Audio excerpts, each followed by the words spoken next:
मी आज तुम्हाला एक नवीन रेसिपी दाखवत आहे।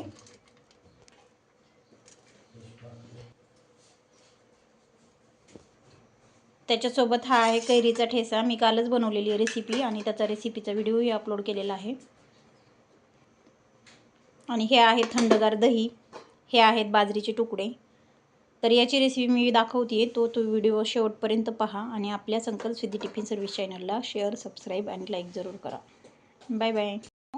काल आणि सकाळच्या आणि रात्रीच्या अशा जो 5 ते 6 भाकरी उरलेल्या होत्या, तर त्या मी थोड्याशा कोणाला ठेवून अशा कडक करून घेतल्या।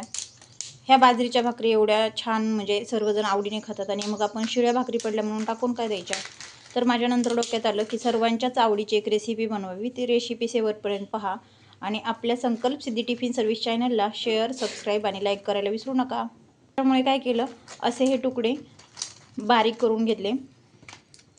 हे अशा पद्धतीने संपूर्ण तुकडे मोडून घेतलेत। तुम्हीही एकदा नक्की ट्राय करा, सर्वच आवडीने। आमच्या तर घरात खूप छान असा आवडीचा सगळ्याचा विषय आहे।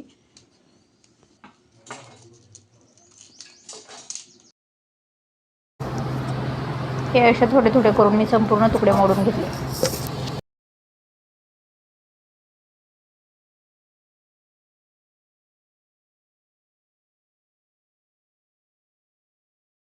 अशा पद्धतीने हे तुकडे संपूर्ण मोडून घेतलेत।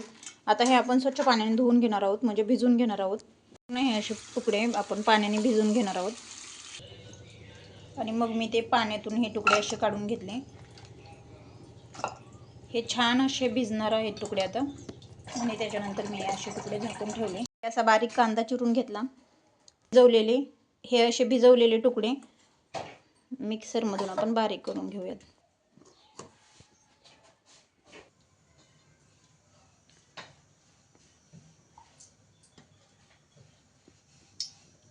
हे असं तेल टाकून घेऊन मस्त कडकडून द्यायचे।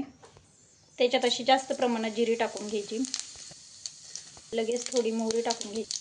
त्याच्यात थोडीशी आपण चिरून घेतलेला कांदा टाकून घ्यायचा आणि आता हा कांदा असा तेलामध्ये फ्राय करायचा।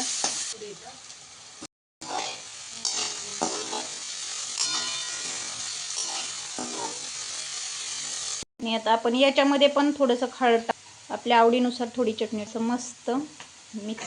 आणि आता मस्त तळून घेतलेल्या कांद्यामध्ये हे तुकडे असे टाकून घ्यायचे आणि आता हे बाजरीचे छान असे तुकडे हे तयार झालेले आहेत।